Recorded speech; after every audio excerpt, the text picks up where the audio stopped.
Welcome to day 26 of 30 day nursing career series. ഇന്ന് നമ്മൾ ലോകത്തിൽ നഴ്സസിന് ഏറ്റവും കൂടുതൽ സാലറി നൽകുന്ന ലക്സംബർഗിൽ എങ്ങനെ ഒരു രജിസ്റ്റേർഡ് നഴ്സ് ആകാമെന്ന് നമുക്ക് മനസ്സിലാക്കാം. ലക്സംബർഗിൽ ഒരു രജിസ്റ്റേർഡ് നഴ്സ് ആവണമെങ്കിൽ നിങ്ങൾ ആദ്യം തന്നെ degree or diploma in nursing pass ആയിരിക്കണം. അതിന്റെ കൂടെ തന്നെ എക്സ്പീരിയൻസും നിങ്ങൾക്ക് ആവശ്യമാണ്. ലക്സംബർഗ് എന്ന് പറയുന്ന ഒരു നോൺ ഇംഗ്ലീഷ് സ്പീക്കിംഗ് കൺട്രിയാണ്. ആയതിനാൽ നിങ്ങൾ ജർമ്മൻ, ഫ്രഞ്ച് ഓർ ലക്സംബർഗിഷ് ലാംഗ്വേജിൽ നിങ്ങളുടെ ലാംഗ്വേജ് പ്രൊഫഷൻസി എക്സാം പാസ് ആയിരിക്കണം. പാസ് ആയതിനു ശേഷം നിങ്ങളുടെ ഡോക്യുമെന്റ്സ് എല്ലാം മിനിസ്ട്രി ഓഫ് ഹെൽത്ത് ഇൻ ലക്സംബർഗിൽ അപ്ലോഡ് ചെയ്തതിനു ശേഷം നിങ്ങളുടെ രജിസ്ട്രേഷൻ ആപ്ലിക്കേഷൻ സ്റ്റാർട്ട് ചെയ്യാം. രജിസ്ട്രേഷൻ ആപ്ലിക്കേഷൻ നൽകിയതിനു ശേഷം നിങ്ങൾക്ക് ഒരു ഫൈനൽ ആപ്ലിക്കേഷൻ ഡിസിഷൻ ലഭിക്കുന്നതായിരിക്കും. ഇത് ജനറലി രണ്ട് തരത്തിലാണ് ഉള്ളത്.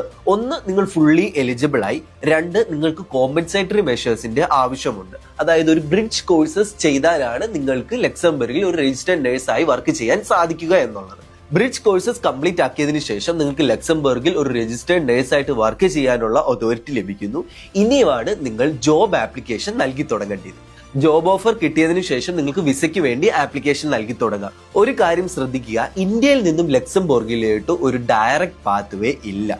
നിങ്ങൾക്ക് ഇപ്പോഴത്തെ സിറ്റുവേഷനിൽ ചെയ്യാൻ പറ്റുന്ന ബെസ്റ്റ് പാത്വേ എന്ന് പറയുന്നത് ജർമ്മനിയിൽ ഒരു രജിസ്റ്റേർഡ് നഴ്സ് ആയതിനു ശേഷം ലക്സംബർഗിലേക്ക് ട്രൈ ചെയ്യുക എന്നുള്ളതാണ്. അങ്ങനെ വരുമ്പോൾ നിങ്ങളുടെ മുമ്പിലെ ആദ്യത്തെ സ്റ്റെപ്പ് ജർമ്മനിയിൽ ഒരു രജിസ്റ്റേർഡ് നഴ്സ് ആവുക എന്നുള്ളതാണ്. അടുത്ത വീഡിയോയിൽ ജർമ്മനിയിൽ ഒരു രജിസ്റ്റേർഡ് നഴ്സ് ആവുന്നതിന്റെ ഗുണങ്ങളും അവിടെ എങ്ങനെ നമുക്കൊരു നഴ്സ് ആകാം എന്നുള്ളതും നമുക്ക് ഡീറ്റെയിൽ ആയിട്ട് മനസ്സിലാക്കാം. അതുവരെ സ്റ്റേ ട്യൂൺഡ്. ബൈ.